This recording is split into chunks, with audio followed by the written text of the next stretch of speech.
Dear students, आज का video है क्लास 10 से और क्लास 10 से है साइंस से। और साइंस से हम आपको बताएंगे एक महत्वपूर्ण प्रश्न जो कि मैट्रिक परीक्षा के लिए बहुत ही महत्वपूर्ण प्रश्न है। इसे छोड़िएगा मत, आप इस वीडियो को लास्ट तक देखिएगा। प्रश्न तो देख ही रहे आप, एक बार आपको पढ़ के सुना देते हैं। एक विद्युत लैंप का अनुमतांक 60 वाट 220 वोल्ट है, जो विद्युत आपूर्ति की वोल्टता 100 वोल्ट से जुड़ा है। लैंप द्वारा विद्युत आपूर्ति से कितनी धारा ली जाती है? दोस्तों, यहाँ पे हमें लैंप द्वारा जो है विद्युत आपूर्ति, जिससे विद्युत आपूर्ति होती है, उससे कितनी धारा ली जाती है ये बताना है। तो यहाँ पे दिया क्या हुआ है, यहाँ पे लैंप की शक्ति अर्थात लैंप का पावर दिया हुआ है 60 वाट, फिर लैंप का विभवांतर भी दिया हुआ है 220 वोल्ट। तो इस दोनों से सबसे पहले हम लैंप में प्रवाहित जो है धारा निकालेंगे। ठीक है, जब वो निकल जाएगा तो लैंप का प्रतिरोध निकालेंगे। क्या निकालेंगे? लैंप का प्रतिरोध। और जब लैंप का प्रतिरोध मालूम हो जाएगा तो हम निकालेंगे लास्ट में विद्युत मेष से ली जाने वाली धारा, और यहाँ पे फाइनल हो जाएगा। तो सबसे पहले यहाँ पे लिखेंगे लैंप की शक्ति। क्या लिखेंगे? लैंप की शक्ति। लैंप की शक्ति, यहाँ पे लैंप की शक्ति लिखेंगे। ठीक है, शक्ति को P से सूचित करते हैं, P से। तो लैंप की शक्ति जो है, शक्ति आप जानते हैं, शक्ति का जो है एसआई मात्रक वाट है, वाट। तो 60 वाट है लैंप की शक्ति, यहाँ पे 60 वाट है। ठीक है, ठीक है, लैंप की शक्ति हो गया 60 वाट।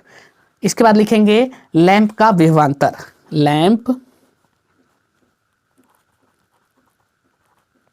लैंप का विभवांतर,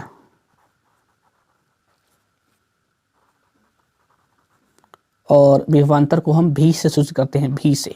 लैंप का विभवांतर कितना है? 220 वोल्ट, 220 वोल्ट है। ठीक है, तो ये दोनों मालूम है। तो हम क्या करेंगे? लैंप में प्रवाहित धारा निकालेंगे। लैंप में प्रवाहित धारा, और इसे हम I से सूचित करेंगे, I से। ठीक है, लैंप में प्रवाहित धारा क्या होता है? लैंप की शक्ति बटे लैंप का विभवांतर, यानी लैंप की शक्ति यानी P बटा लैंप का विभवांतर V, P बटा V। तो P कितना है? P आपको मालूम है 60 जो है वाट है, 60, और लैंप का विभवांतर कितना है? 220 वोल्ट। ठीक है, ये हो गया लैंप में प्रवाहित धारा। और लैंप में प्रवाहित धारा जो है एम्पियर में सूचित होता है। यहाँ पे 60 बटे 220 एम्पियर। चाहे तो इसको छोटा भी कर लीजिए, आप छोटा कर लीजिए, 0 से 0 और काट लीजिए, 2 से 2 तिया 6 और 2 1 2 यानी 11। क्या गया? 3/11 एम्पियर, 3/11 एम्पियर। ये हो गया लैंप में प्रवाहित धारा। ठीक है, लैंप में प्रवाहित धारा हम निकाल ली है। अब लैंप का प्रतिरोध निकालेंगे। लिखेंगे लैंप का प्रतिरोध। लैंप का प्रतिरोध, तो प्रतिरोध बराबर होता है V बटे I, यानी लैंप का विभवांतर बटे लैंप में प्रवाहित धारा, V बटे I। तो V लैंप का विभवांतर कितना है? 220, और I हम निकाले हैं, ये देखिए I यानी 3/11। ठीक है, ये हो गया लैंप का प्रतिरोध। तो आगे बढ़ाइए क्रमशः से, ये 11 जो है ऊपर चला जाएगा, यानी 220 गुने 11 नीचे है ना, ये ऊपर चला जाएगा। आप मैथ में हल किए होंगे, ऐसा भिन्न बनाए होंगे, यानी डबल भिन्न है, ये मेन और नीचे 3/11 है, तो ये ऊपर चला जाएगा इसके साथ गुणांक में, यानी 220 गुने 11 और बट्टा 3। गुना कर लीजिए इसको, आप चाहे तो गुना कर सकते हैं। कितना आ जाएगा? इसका जो गुना कीजिएगा 220 गुने 11, तो 220 गुने 11 कीजिएगा तो आएगा 2420। कितना आएगा? 2420। आप इसे गुना कर लीजिए, इसको गुना कीजिएगा। ऐसे आपको हम एक आसानी से बता देते हैं कैसे गुना हुआ। जैसे ये 0 है, 0 लिख दिए, 11 दूना 22। ठीक है, फिर 11 दूना 22 और 2 24, यानी 2420, और ये 3 डाल दीजिए, और ये हो गया। इसको ओम में दर्शाते हैं, प्रतिरोध जो होता है ओम, यहाँ पे ओम डाल दीजिए। इतना ओम हो गया लैंप का प्रतिरोध, 2420 बट्टा 3 ओम। ठीक है, लैंप का प्रतिरोध हम मालूम कर लिए। अब लास्ट बचा हुआ है विद्युत मेष से ली जाने वाली धारा, यानी लैंप द्वारा विद्युत मेष से ली जाने वाली धारा निकालेंगे। लास्ट में लिखेंगे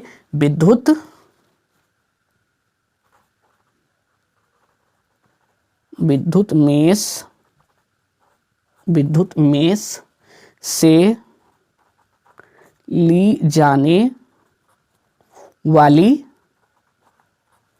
धारा, इसको I से सूचित करेंगे, I, और बराबर लिखेंगे V/R, यानी लैंप का विभवांतर बटे लैंप का प्रतिरोध। तो यहाँ पे लैंप का विभवांतर कितना है? लैंप का विभवांतर है 220 वोल्ट, और R का मान कितना आया है? 2420/3। तो यहाँ पे लिखिए, यहाँ पे जगह नहीं है, यहाँ हम एक पेज में आपको बना देते हैं। पेज ऐसे मान लीजिए ये पेज है, यहाँ देखिए, यहाँ हम आपको सॉल्व कर देते हैं। यहाँ पे जैसे 220 बट्टा क्या लिखना है, यानी 2420/3 ये यहाँ पे लिखना है, ठीक है। और क्या करना है, 3 ऊपर चला जाएगा, 3 ऊपर कैसे जाएगा ऊपर, देखिए बराबर लिखिए, यहाँ पे इसी के नीचे आपको ये बराबर लिखना है। यहाँ पे मान लीजिए यहाँ पे बराबर, चलिए ऐसे लिखना है आपको, ऐसे बराबर के नीचे बराबर। तो ये हो जाएगा 220 गुने 3, ये 3 जो है ऊपर चला जाएगा, और बट्टे 2420। चलिए काटिए, इसको छोटा कीजिए, छोटा कीजिए, काटिए। आपको मैथ तो आता होगा, इसको काटना है भिन्न का गुणा। तो इसको आप दोनों को जो है पहले 0 से 0 काट दीजिए, ठीक है। और इसको 2 2 4 4 8, 3 से नहीं कट रहा है ना, तो 2 से काटिए, 2 से 11, और 2 से 2 1 का 2, 2 2 4, 2 1 का 2, ये तो कट ही जाएगा। 11 से कट जाएगा ना, 11 गुने 11 बार में कट जाएगा, ठीक है। ये कट गया, यानी क्या आ गया, 3/11 जो है एम्पियर। और इसको आप दशमलव में बदल दीजिए, 3/11 को दशमलव में बदल दीजिए, कितना आएगा, दशमलव में बदलिए, यानी 11 से आपको भाग देना है 3 में, ना लगेगा 0 दीजिए, फिर यहाँ 0 दीजिए, तो 11 दूना 22, और क्या कीजिए, इसमें से घटाइए तो बचेगा 8, और ये कट गया। यहाँ पे आप 0 दे सकते हैं, दीजिए, फिर 11 सत्ते 77, क्या आएगा, 11 सत्ते 77, फिर आ गया आपको जो है 3, और कट गया, फिर वही आ रहा है। तो ये दोहराने लगा है, ये फिर से जो है 3 आ गया है ना, 3 आ गया है, तो आप छोड़ दीजिए यहीं पे, यहाँ दोहरा रहा है तो आप ऐसे दे सकते हैं, नहीं तो ऐसे ही छोड़ दीजिए। 0.27, क्या लिख दीजिए, 0.27 एम्पियर लिख दीजिए। यही जो है 0.27 एम्पियर लैंप द्वारा विद्युत मेष से ली जाने वाली धारा, आप इस तरह से आसानी से निकाल सकते हैं।